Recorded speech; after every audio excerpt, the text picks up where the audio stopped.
Good evening, everyone. We are live tonight with the legendary Brandon Gulley. The legendary Brandon Gulley. How you doing tonight, Denise? I am well, man. I got nothing but good vibes tonight, so I'm excited. Awesome, awesome. How about you, Raj? I'm a caveat off Benin. I feel good tonight. And when we get off the show, I get to watch my team play because I'm all over that WNBA. You know. Oh yeah, And that's right. and you saw the draft. Did y'all see the draft, the NBA draft? Yeah, They're saying this is the best draft class since Kobe and Allen Iverson. Man, they have you got seen some them? guys. Have you seen those guys play? Ooh. Yeah, I watched some of them. Me You see the too. guy that came from Maryland? Oh my God, that I Yeah, said, when, but Maryland overall didn't do well, but that boy, woo, yeah, yeah. Oh, get rid of LeBron, all them old guys, let Let new them go. guys come. That's right. That's right. That one That's young boy. I don't be honest with you, it was like when Kobe and AI was in there. They couldn't pick a rookie of the year. I think they were co-rookies. It's gonna be hard for them to pick a rookie of the year. It really is. yeah, I'm yeah, excited for the season. I mean, we haven't even had football season yet, but we still, I'm always on basketball too, so yeah. it's gonna be Well, you good. know what? Especially You know what? You guys can join my sports talk show on Fridays and talk sports all you want, but we got a show to do tonight, man. We got the legendary Brandon waiting for us. But before we start the show, we gotta do a little advertisement. Go ahead, the name. So, you guys, we want everybody to come and join us on the Bermuda Birthday Cruise. The Legends, this is the first of the Legends Cruise. It is August the 17th, I'm sorry, August the 7th through the 17th. 8th through the 15th. I'm sorry. August the 8th through the 15th. And so it's a 7-day cruise going to Bermuda. Come and join us.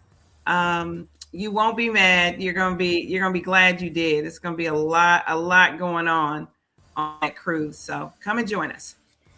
Awesome, awesome. And we have to make mention of our sponsors, man. We'd like to thank our sponsors, Mr. and Mrs. JT Jones, the owner of J&J Realty Investment Group, LLC in Douglasville, Georgia. We'd like to thank Mr. Carol Henson, the president and CEO of Image Power Incorporated, and Mr. Ivy Stokes, the CEO and co-founder of MyEcon Incorporated. Thank you to our sponsors, and we are definitely moving to another level. Now, we got a legend in the house. Y'all, you guys ready to bring them on? Let's do it. Yeah. Who you talking about? Deneen? We already had her in there. Oh, that's right. That's true. We did, man. Yeah. Well, you know what? I think his name is Brandon Gulley, man. Oh, okay. We're gonna bring him on, man. Is that okay? Let's Coming to do the it. stage, Let's do it. coming to the stage, none other than the legendary Brandon Gulley. Brandon, How you guys doing? Good evening. man, welcome to the show, my brother. Welcome to the show. How you doing tonight? I'm doing well, enjoying the summer, getting ready for the greatest sport that God created, that with that pig skin. Ah, Man, all right, Yeah. now, all right. You See? know what? That's why we put him on the show. That's Both of them played football at Annapolis. Both of them was all stars. Here we go. That's Tonight right. gonna be all about football. well, you know, Brandon, it's your second time around, man. Welcome back. But you got a lot of stuff to talk about with what you got going on. But before then, a lot of people don't know anything about you. It's the first time. So tell everybody who you are and where you're from. Where were you born and raised? All right. So Brandon Gulley, born and raised in Annapolis, Maryland. Went through the Annapolis public school system with started off at Germantown, Bates Middle School, then Annapolis High School. 3-year varsity play at Annapolis High School. The cool thing about me was I have a brother that's 4 years older than me. So I've watched every Annapolis High School varsity game. I either watched or played in every Annapolis High School varsity game from 1994 to 2000. So right. I was able to see the tradition of Annapolis High School and what it means to the community and how much of an impact it played on my brother and his friends and me coming to high school and seeing the change and turnover. But from there, I tell people I was academically not I was academically immature. So I had to go to a junior college in Franklin, Massachusetts, where I received my associate's degree in sports management. I led the team in tackles, defensive MVP, and received a scholarship to Morgan State University to play football. From there, they changed my position from linebacker to defensive end, and that's when I kind of knew, like, hey, this is my first business decision. I had aspirations to play in a professional football league, but from there, also knew, like, okay, let me make this business decision and just go ahead and get my education. And I was able to graduate from there with a bachelor's in sociology. And from there, went along, came back to Annapolis High School, worked there as a student advocate, starting off, worked as a student advocate for 2 years. I began coaching in the fall of 2008 under Brian Brown and Coach Vest Parker, the greatest linebacker at Annapolis High School. Thanks. I was able to learn from him, and you know, he had a saying, and I think it stays true. I'm currently in education, but he always said that in order to be a good coach, you got to be able to coach the bad ones too. So the ones who, you know, may cause a little trouble in school that you got to, you know, speak to a little bit more, get a little bit more attention to. Those are the ones that you really got to, you know, focus on and not just throw away and say, hey, this kid is not good for the program.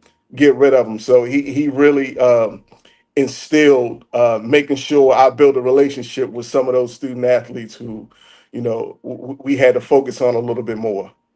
That's but awesome. From there, continue. I'm currently still in the school system. This just finished year 19. I'm currently the dean of students at Monarch Academy Annapolis. But through that process, I got my master's from Goucher University in special education and secondary education in spring of 2019. And 2019, that's when Imagine Athlete came. And the vice president, Terrence Brownlee, graduated from college in 2016, 2017. He called me, Coach, I need a job. I helped him get a job in the school system. And we just sitting at a round table. And I just started asking him about his teammates. Like, hey, what is this person doing? What is that person doing? And I just felt like we could be doing a little bit more to support as student athletes holistically.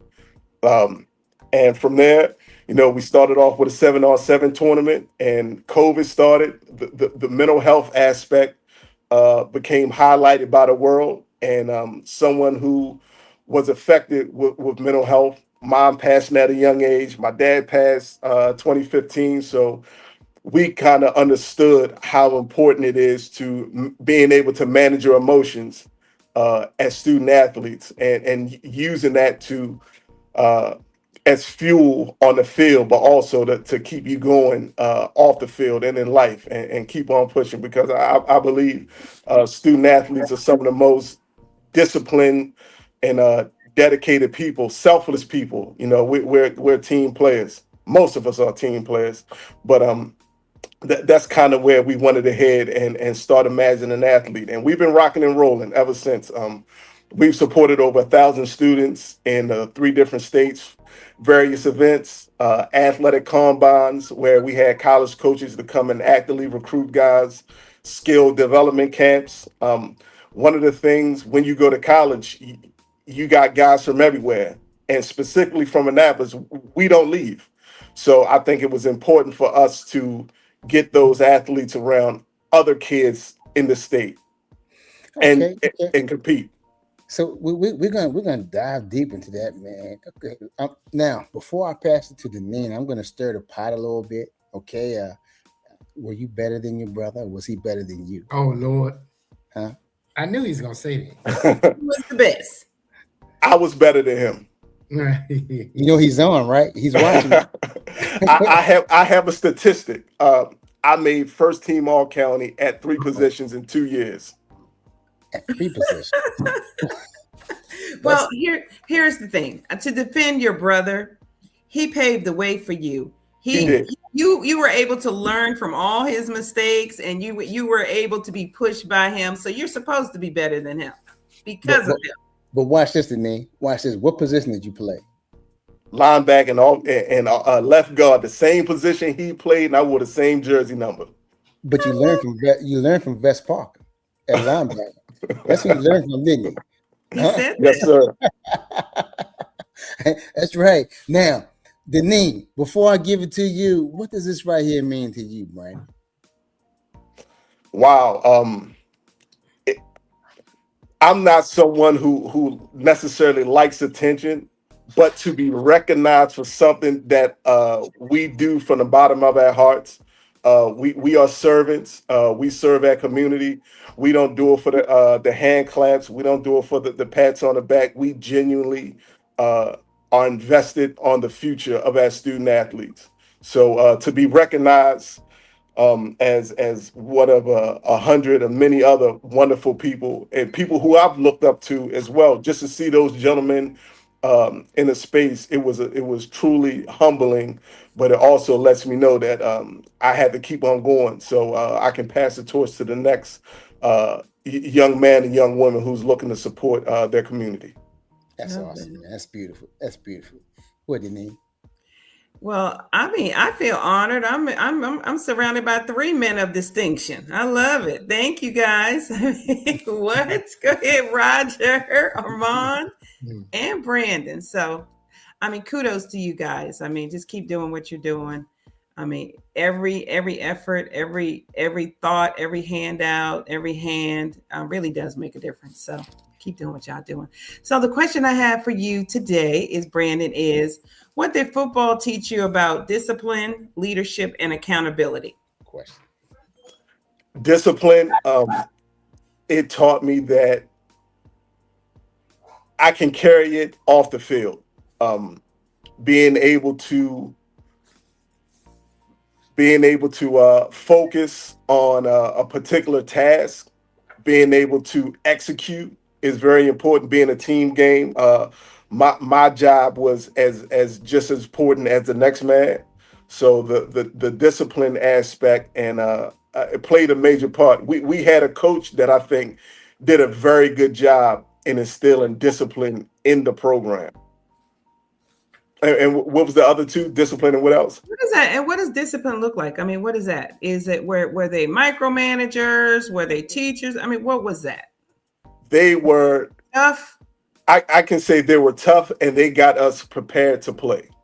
Right. Practice was very, very tough to the point where we did a football camp at Salisbury University. It was a team camp, and we didn't have coaches. It was all players. And we actually won the camp, but it was because the discipline of the practice and the structure every certain day of the week. That was an offensive day. We knew it. We knew where to go.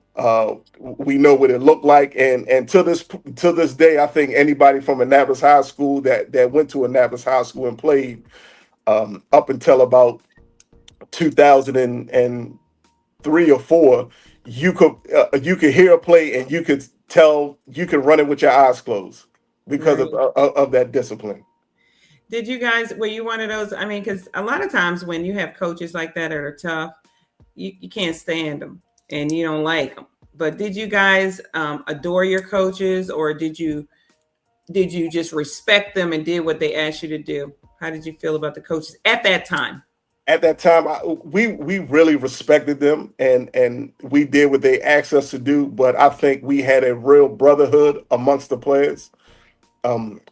I think we would have still record-wise. I think if we had any other coach, because we were so close of a tight-knit of a group, a lot of us either played youth ball together and may have known about one another, but it was understood once you step on that field, once you sign up in August and you go to that tour day, those are your brothers.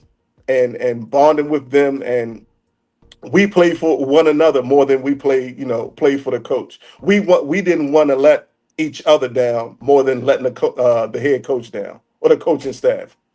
That was nice. Do you feel like was that coaching is what led you to go into leadership positions in football? Yes. And it was because of becoming a coach and kind of repeating some of the same things that my coaches did, and later realizing that we needed a little bit more. Now, I wasn't sure what that looked like, so we had to start somewhere. So seeing what we have accomplished, because I've always thought that the kids that I coach, I'm like, wow, these kids are just as talented as me. Why are they not, going to college or going to trade school or going to the military?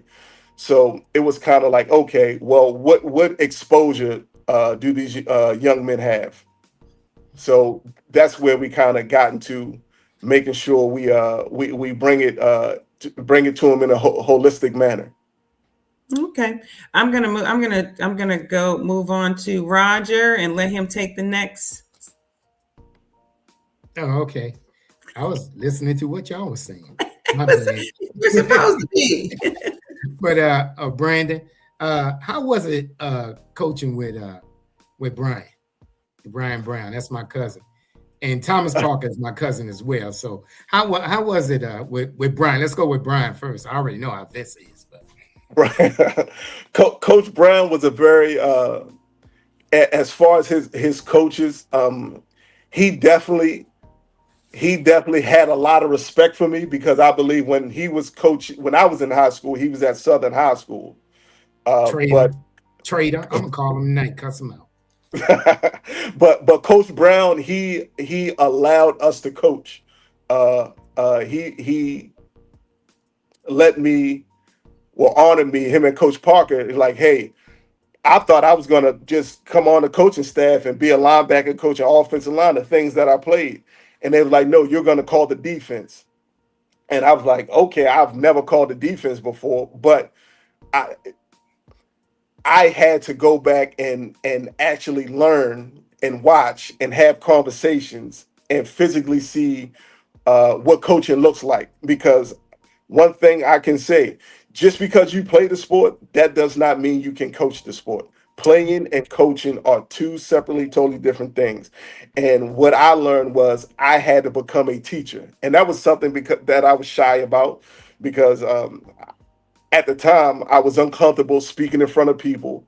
I was uncomfortable explaining things in front of people, but through coaching and those kids, they made it fun. And it also, trial and error. They threw me in the fire. I'm like, hey, here are the plays, here are the calls. This is what you had to teach. And I had some good coaches to really speak to daily, to give me ideas and tips. And, they were kind of like, hey, this is what I want you to do. But you had the flexibility to do things your way. So Coach Brown definitely gave us the flexibility, gave me the flexibility and the trust, because of, I think, that the character that I had as a player and a person. Awesome. Now, how was that with Vest? Because we know Vest was a different kind of person. Coach Vest would coach those linebackers, and I wanted to suit up for him. That's how powerful he was as a coach and a leader of young men. He was a lot of people's favorites. Coach Vest was only a defensive coach, but the offensive side of the coaches really had a lot of love and Coach Vest too. And because he was a linebacker, and that's the position that I played, I was honored to be in his presence, because I've heard of him as a kid, and they said the name, and I never knew who it was until we started coaching together, and he would tell me the stories. And it's always cool to hear the stories about the teams that we were currently playing against, how he fared against those teams. And then I was able to share how I fared, me and my guys, we fared against those teams. But Coach Vest, he definitely made sure that although you got to coach the good ones, you got to coach the bad ones as well. And that's the definition of a coach. Okay, so now I'm going to stir the pot a little bit, and then I'm going to pass it over to Armin. Now, Armin and those guys, Orlando Mako, Lodi, Armin, Carlos Simley, Maurice Colbert, all these guys, all state, all county. Could your team beat their team? Armin, see how I jumped out of that, Deneen? Well, I'll say this. I can only give statistics. My senior year, we lost in the state championship. Brandon, you're stuttering a little bit. We lost in the state championship, but we averaged 40 points a game and 330 yards on the ground. And we had the player of the year, offensive player of the year, and defensive player of the year on the team. Okay, because I'm petty. I'm petty, Deneen. Army, you're going to just let them say that. Hey, look, they were scoring how much? 40 points a game. And we were giving up 6 points a game. So, I mean, come on now. So that sound like we would have won 35-6. No. I said we were giving up. Only 6. Hey, you know what? I'm going to forget you said that because I'm getting ready to step some house rules on you. Hey, Brandon sounds like a coach, doesn't he? He sounds like he should still be coaching. Brandon, sound like to me they could have kicked your butt. That what it sound like to me. Brandon, how come you're not coaching, man? You have a lot going on upstairs, right? That you can share. But you chose not to coach, and you're doing other things. Right. What would it take to get you back on the sideline? Well, I'll say this. I coached girls flag football last fall with my best friend, Keon McKell, at Corcoran Middle School. Mm-hmm. And I will be coaching again this fall, but this will be my last year coaching. I believe as a managing athlete, although it started off as an idea of just helping the Annapolis youth, but the further and further I have conversations and the more events and the more things that we do, I'm seeing that, this is a worldwide thing. So my goal is to become a global enterprise. And with that being said, I really have to dedicate my time to making sure that happens. And I rather support a program holistically than just being able to coach the X's and O's. That's awesome. That's awesome. Yeah, you have a major event coming up, right? Yes. So what is that all about? So a couple years ago, I was able to go to the Baltimore County High School Football Media Day. And it was a great event. It gave an opportunity for the student athletes and the coaches to come out, speak about their seasons, the perspective on, where they want to go,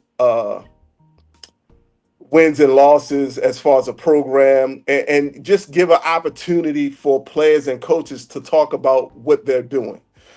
And directly afterwards, I called Coach Hunt at Annapolis. I said, Coach, has anyone in Anne Arundel County has done a media day before?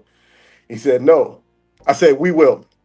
So 2 years later, last year was our first media day. We had 15 out of 19 public and private schools present there. And it was just a good opportunity for the coaches and the players to get some love and to really public speaking, being able to speak in front of a camera, being able to talk to people they may not know, because a lot of those guys want to pursue their careers in athletics, but a lot of them will be going into the workforce. So good opportunity for them to, speak to strangers, but also talk about themselves, talk about their team, highlight some things that went well last year, some things they have to work on.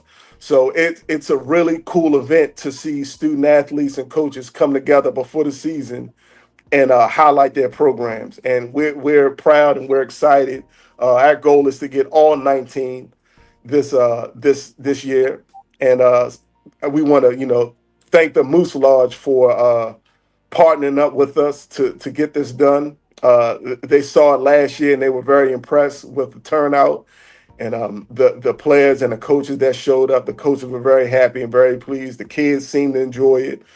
Not many times where you can go, you get a picture, you have a microphone, you're being interviewed. Young men, young women, all different sorts of media outlets. You being able to talk to. So we're very proud, and that's something that is one of our biggest highlights as a program to really work with all of the schools in the county, and just not Annapolis High School.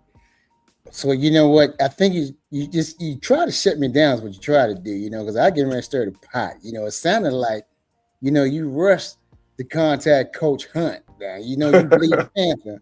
You bleed Panther now. So you do include the other schools in the county, right? Of course, and a couple coaches coached at Annapolis High School, no longer there. There are other head coaches in the county, but I want our kids to win. I want everyone to win. I want Annapolis High School to go 14-0 every year to win a state championship. But I also want the success of the other young men in the county to be highlighted, and for them to be shown some love. And whatever we can do as a program, we're not Imagine Annapolis, we're Imagine Athletes. So we're going to dip into some other sports as well, and just not football. I like that. That's good. That's good. Go ahead, Denise. No, that's really good. I'm glad you just said that. You're talking about, you're not just focusing on programs, you're focusing on the young athletes. And I think that that's important, because too many times when you're at the high school level, the focus is on the program and not on the student athletes. So I love that part about you. I had two questions. One question I had was, you said you wanted to be global. And so I guess the question I have is, where is your next extension? Like, where's your next branch? Like, I know that you're incorporating all the county, but where is your next place? Right. So this past weekend, we had a 7-on-7 tournament, high school passing tournament in Prince George's County. Mm-hmm. We had 6 teams: Fairmount Heights, Bladensburg, Largo, mm-hmm. Suitland, Parkdale, and Annapolis High School. From there, but prior to that, in May, the end of May, we have an event that's called a development clinic. So what it's basically doing is getting the teams in, and not just doing football, but doing some education. So we partnered with True Sports. They're based out of the Moose Lodge. They came down and they did some sports performance and recovery things with the student athletes. That very high pace, very engagement. And I had two motivational speakers. The first one, guy by the name of Lee Jr. I'm telling you guys need to really get him. You guys need to get him on here. He has a program called the University of Unstuck. Very high level motivational speaker. He was with us since 2019. As soon as we started, he was the first motivational speaker, and we have a very good relationship. He supports us, and we do our best to support him. And we had 2 guys come down, good friend of mine, former coach, and a co-worker guy named Dion Bowen and Sam Brown. They do a lot of mental health, team building, confidence building in young men. We had those guys. McDonald's and Wawa sponsored the event with the food. McDonald's, they sponsored the food. Wawa provided the water for us. And then we went out and did a 7-on-7 tournament. But I say all that to say this. We were scheduled to have 8 teams, but we had 7. And here are the teams that we had. Anne Arundel County, we had 3 teams. We had Annapolis High School, Severn School, North County High School. In Prince George's County, we had Suitland. Montgomery County, we had Northwood High School. Howard County, we had Hammond High School. Baltimore County, we had Dundalk High School. And would have been, they had some transportation issues, Dunbar and Baltimore City. So my goal is to have these events in different counties. So the goal was to invite them to our event to see how an event is ran. And then we say, hey, would you like to be our host school and we can do this event at your school. And all of those schools said, yes, coach, we would love that. So that's the Yes. next step. Like that. So yeah, I mean, sounds like you're branching out into further into the state. That's great. The other question I had: Are you is Imagine a 501(c)(3)? Yes, ma'am. Okay, good. So are you providing grants or anything? I mean, how are these kids able to get? I know you talked about some other people sponsoring. How are these kids able to be a part of, what you're doing? So we have grants, but we have a lot of supporters who like what we're doing. Word of mouth works very well for us, and we need all the love and support, donations. We are 501(c)(3). We have a lot of personal people who we know to say, "Hey, coach, I like what you're doing. Here you go." Nice, nice. So I mean, developing relationships, right? Right. So that's good. Yeah, that's really what I guess I did have one more question about. I had one more question about your background. I Go ahead, know, sis. I know. I just had to ask this question. Do you have any siblings? I do. I have three brothers. My oldest brother, he passed in a car accident in '99, Craig Downs. And then I have a brother that's 4 years older, Gregory Gulley. That's the one who Right.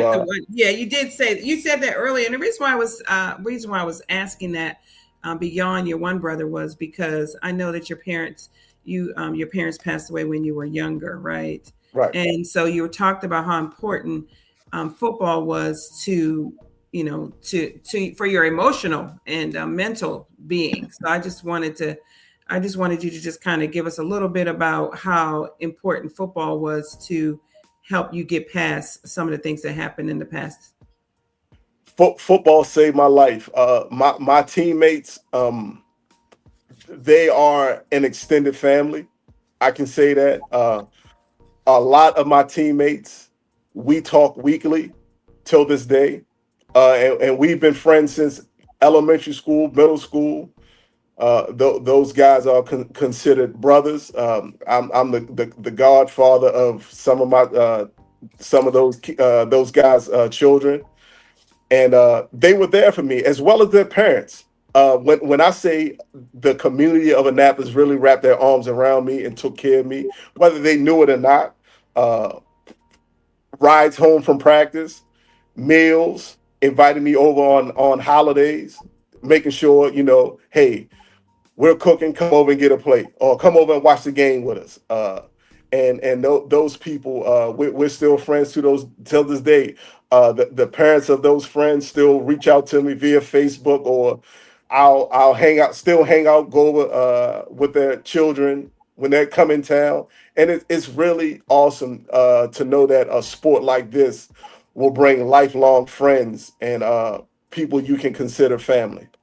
Yeah, I love that. I mean, athletics is so much more than just sports. So yeah, thank you for that. Go ahead, Roger. Oh, okay. Yeah, I'm a caveat on the mental stability. So with your experience of losing your parents so young and then playing football, what programs have you initiated when you come in contact with a young man who had the same situation you had? That's good. That's good. So my brother had me go to his middle school. He works at Old Mill South, and one of the questions that one of the kids asked me, and I was so shocked that someone so young would ask this question. They asked me, "Who did you turn to when you were lonely?" And I thought that was a profound question, and I couldn't answer. I said, well, I played sports. I could not answer that question clearly. So the one thing we do is we hey, here's my Instagram. Follow me. Shoot me a message. Here's my phone number if you need to talk to somebody. One of the things that we do currently for the past 3 years, every Wednesday, we're working with Annapolis High School. I have a nutritionist coach, and wellness, health and wellness, Ashley Makel, and I have a literacy coach, Pam Siegel. They do a great job. So the goal is with Pam, with the literacy, is to whatever you're doing in the classroom is the same thing you're doing on the practice field. It's no reason why you should be failing any class. Let's figure out some terms. Let's figure out some ways to help you, when you're in class, to think about like, okay, I can do this, and show example of plays and bringing the classroom to the field. And Coach Ashley, teaching them what to eat, giving them suggestions how to make your own homemade Gatorade, what breathing techniques you could use, what type of foods to stay away from, what type of food you should use. And they do a good job with, also we provide snacks for those athletes as well. And she's teaching them how to read the label, so when you are grocery shopping, you know what to look for. So we really wrap our arms and provide a year-long mentorship for those athletes who want it. That's awesome. One of my certifications is in nutrition, but and that could be a real big deal. I've taken the time to teach my knucklehead grandson to read those labels and understand what it means. That what you can do. What people do, they look at the carbs but don't look at the sugar. See, and you also got to look at, like, if you get a potato chip and it say this amount of sugar, it's not talking about the whole bag. It's talking about one chip. And so that's the part that a lot of people didn't understand. And you need to pay attention to the carb to sugar ratio. And that's enough free classes for tonight. But but but it sounds like you got a really great program. Now I'm gonna jump the skid a little bit here. I'm gonna jump the fence. And are all those programs designed explicitly for males? Because I noticed you coach females as well. But what programs do we have for the female athletes? So we have the same program for females as well. 2 seasons ago, we did a few sessions with Coach Aubrey Butler and the Annapolis High School girls basketball team, and I've been in contact this spring with one of the volleyball coaches at Annapolis High School. But this program that we have, it's for athletes, not just for males. And I think the cool thing, because I do have 2 women teaching these young men, I think they can do a lot more for young women because they are women. Absolutely. Yeah, for sure. It's a whole lot better when you see somebody else like you. And to me, representation is important. So if we are working with young women, I want to have women working with those young women. Absolutely. And the men need to, see and hear from young women as well. I mean, from those women as well. But definitely, I'm very blessed to be able to work with those 2 individuals, because they do a lot of the educating for our young men and young women, and they're awesome. Our doors are open. If you ever want to come to a session, the doors are open. You guys are able to come down and check us out. Okay, that's awesome. I appreciate it. We have to go down there. We make almond drive. We ride with him. Exactly. But do you have any of, like, Armin and I, we're in the military, and I know Armin experienced this as well. Well, I'm gonna put it out. The best supervisor, I know some people gonna get pissed off. I'm gonna get some phone calls after this. I ever had was a female, Sergeant First Class Singleton. She the reason why there was a command Sergeant Major Parker. Now I know my squad leader, Black Shed, he gonna call me after this. I know he is. But do you ever have that? I can't learn from her because she a female. Is any of that? Because I saw that a lot in the military. Do you have any of that with your children, your kids? No. I think because it's in an educational setting. 96% of educators are women, and they're used to hearing a woman's voice, but it's not in the classroom tone. When we work with them in the cafeteria. So I don't think they look as if, well, this woman is talking about this topic, I can't learn. Right. And us being present, like we go to the game, so it's not that just see us once a week.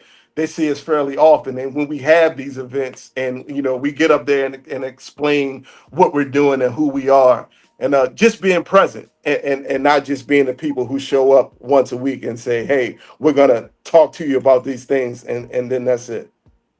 That's awesome because it was smart to pick a neutral area, the cafeteria. Armin? You know, I gotta give it to you, Brandon. You're very impressive tonight. You know, our health and fitness guru, Melissa Nata Pryor, said you are powerful, bro. Powerful. I Now, appreciate that. Thank you.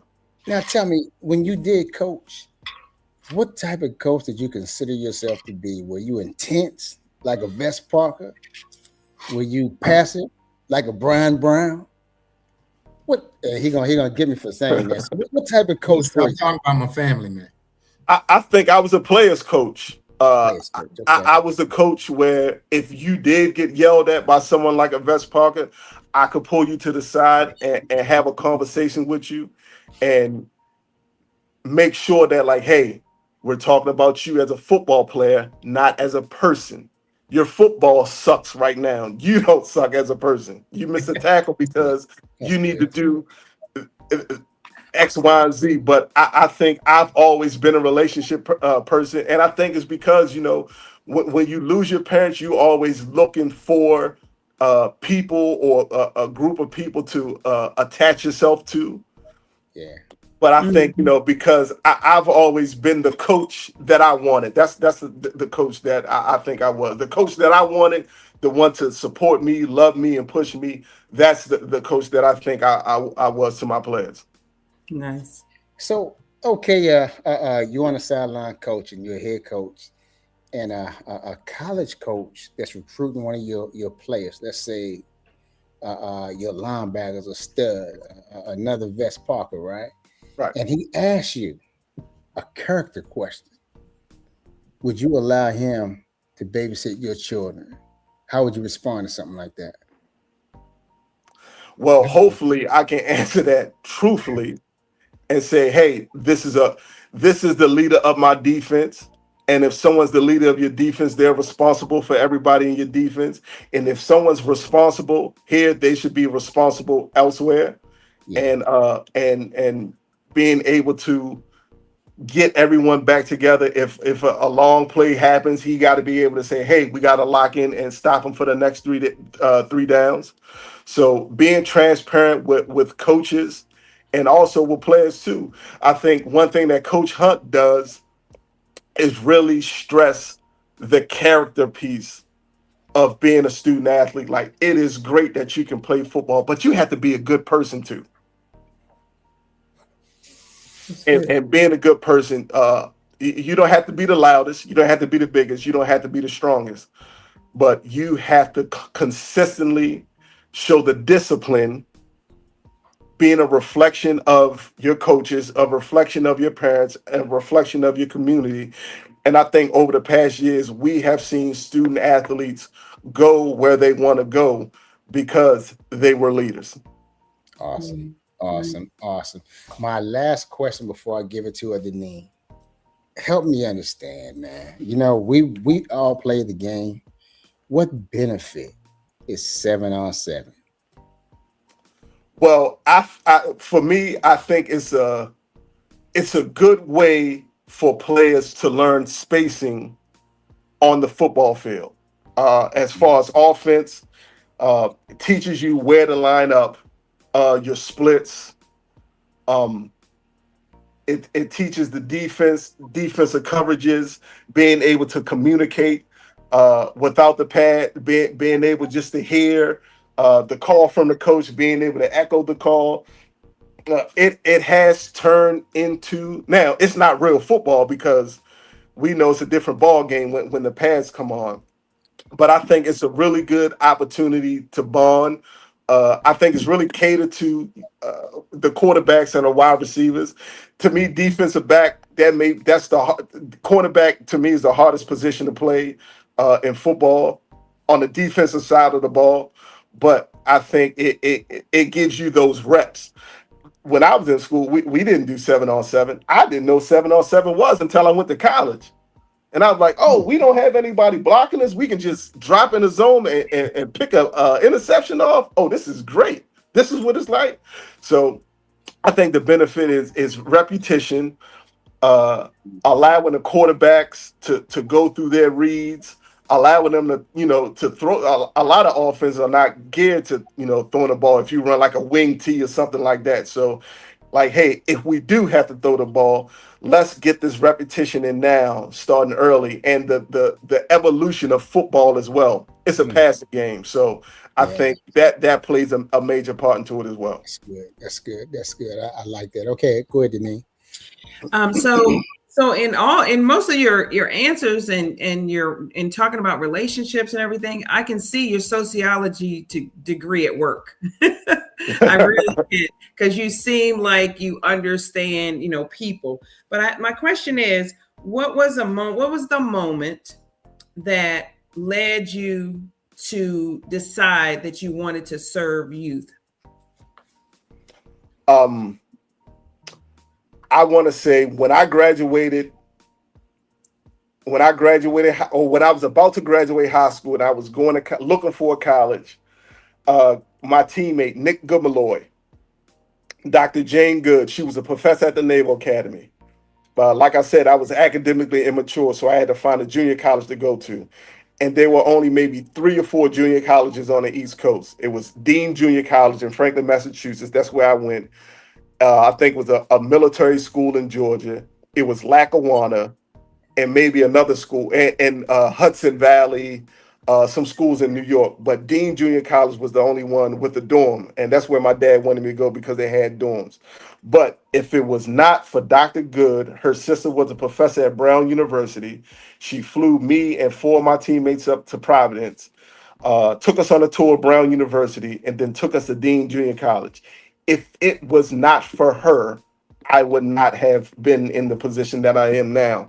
And I always said, how would my life have been if I had someone who looked like me? Because reputation is important.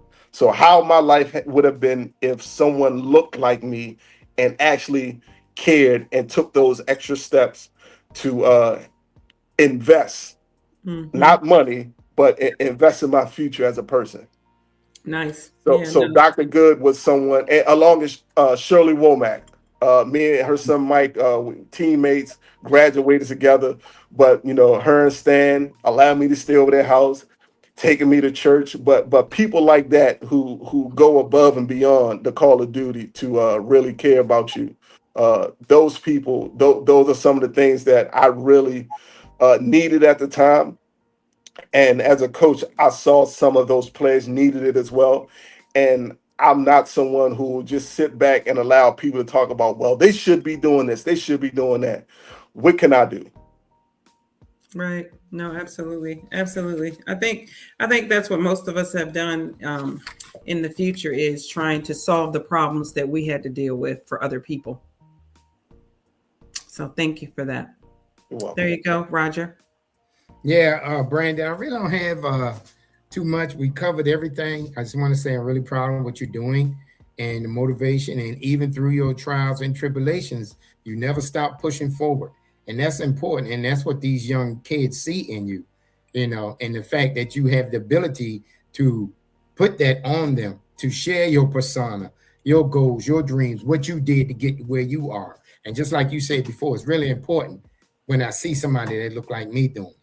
And then the second thing I want to thank you for, because me and Armin been friends since the 3rd grade, for letting them down so easy about that. Y'all beating this team. I appreciate you. Armin. We know. We understand. Yeah, we understand. Brandon. Yeah, we appreciate that. Thank you. Hey, don't you laugh at that, Brandon. That's not funny. Hey, but you can't beat stats, man. Those stats, boy, I tell you, that was amazing. Really, I was amazed. We had a very good team. Me and my friends, we argue. We all say we're a top 5 team in Annapolis High School history. And when I throw out that stat, now I should look up how many points we gave up. I know it wasn't 6 points a game. I can tell you that. It was definitely more than that. But when you can say that and win 9 games in the county, that was really very impressive for my 4 years in Annapolis High School. It was. And I'm gonna go on record and fix that, man. I lied. We gave up more than 6 points. I love the fact I was about to say, you know what? I was about to say, because, I played basketball at Annapolis High, and I was like, how did they remember all these stats? Because I vaguely remember in my senior year that the girls, the Running Panther girls, averaged about 80 points a game better, in for the season, 80 points a game. We was beating boys. Wow. That's the only thing I can remember. We did, and we also lost in the state championship. So Brandon, we're gonna go around the horn. We're gonna give you a chance to leave something encouraging to who's watching out there. I'm gonna let the name say her last words to you. Roger, his last words to you, and then I'll whatever. But I got you. All right. Yeah. All right. Go ahead, Denise. I think the last thing I would like to ask for you to do is to just remind us about the Imagine an Athlete mission. Our goal is to cultivate student athletes on and off the field. We want you to be the best on the field, but we want you to win off the field as well. Use the game for what you can, but also be prepared to use those same skill set that you were successful on the field, translate that to life, and know that you are more than a student athlete and you can do anything you want. But the same hard work and determination that you have on that gridiron or the court or the field, the track, the baseball diamond, ice hockey rink, swimming pool, continue to have that in your everyday life. Amen. Thank you. Yeah, absolutely. That's a great word. Okay, Roger. Okay. Well, Brandon, thanks for coming on the show, man. It was an honor to have you here. And also, I would like, do you have a website for the programs that you were talking about? Could you put that out? Yes. ImagineAthlete.org. Imagine Athlete, all one word, .org. We're also on Instagram and Facebook as well. One word, Imagine an Athlete. We can be found there. That's awesome. Thanks again for coming on the show, man. We super proud of you. Thanks for having me. Hopefully, you guys will have me on soon. Right. As we grow as a program and events happen, I would love to come on and share, the results of those things. Nice. I don't know. You don't piss Armin off now, but He know y'all trying to smooth it out. He know y'all could whip them. Yeah, he a little bit upset. He might have to put you on restrictions for a time. Yeah, he trying to smooth it out. Man, you can come back. You can come back anytime you Thank you. Oh, Armin, hold on. I wanted to say one more thing. We need to make sure that he is definitely going to be at our next event in March next year. That's right. I've been trying to get Brandon the last 2 years, man. He's been turning us down. So, I don't know if I want to ask him. So I'll say this. I'm a dance dad, and that's competition season. So, in March, April, May, I'm on the road out of town at these dances with my baby.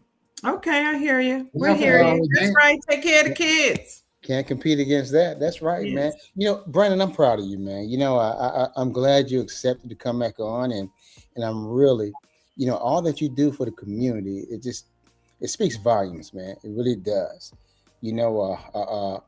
Coaches within the county, you're not biased to one coach. A little suspect, but we all got it. You know that.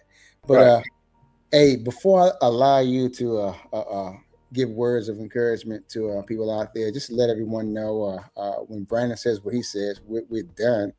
But next week, one thing about this show, we try to honor everyone who really has an impact on the community. So next week, Troy X. Stansbury, who created Annapolis Day, which is coming up this month, will be our guest on the show Wednesday. And that Saturday will be Annapolis Day. We had a guest on the show a couple of weeks ago, Big Tony Fisher, Trouble Funk. They'll be performing at Annapolis Day that day. Wesley Bean. Wesley Bean and Clones of Funk. Brandon, are you still there?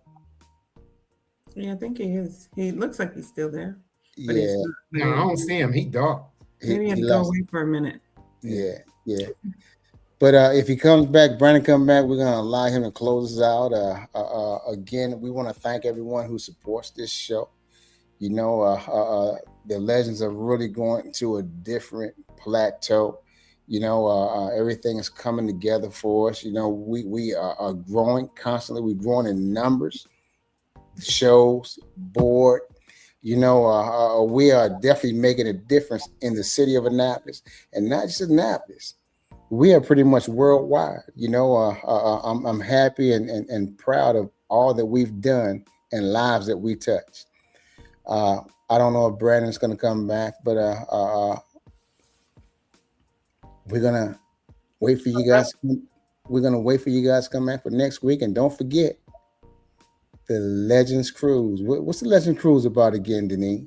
It's a birthday cruise. Birthday is celebrating. Okay, so Armand and Andrea are celebrating their birthday, but they're also celebrating the legends. So everybody that's associated with the legends, bring a friend. It's August. He told me again. I keep forgetting. August the 8th to the 17th? 15th. I don't know. I keep forgetting. It's a little long, but it's gonna be fun. It's gonna be. I mean, you don't want to miss it. You really don't. There's gonna be a lot of things happening there. So come out and join us. And we're gonna be cruising from where, Denise? Cruising from Baltimore to Bermuda. Yes. Well, he's back, and we're gonna allow him to close us out. Brandon, what kind of encouraging words do you have for the people? I would say, be the change that you want to see. Be the change you want to see. If there's a problem or issue that you see and you feel passionate about, surround yourself with those individuals who feel the same as you, and continue to fight the good fight. It's a lot of people who you have no idea who feel the same as you, and don't be afraid to be a trendsetter. And it may feel lonely, and sometimes it is lonely, but when you're doing it for the right reasons, that's where the reward comes in. Yes, there you have it. Thank you so much. Thank you so much. I mean, you're such a shining star. Yeah. Thank you so much. See you next week. Please love everybody. Don Cornelius.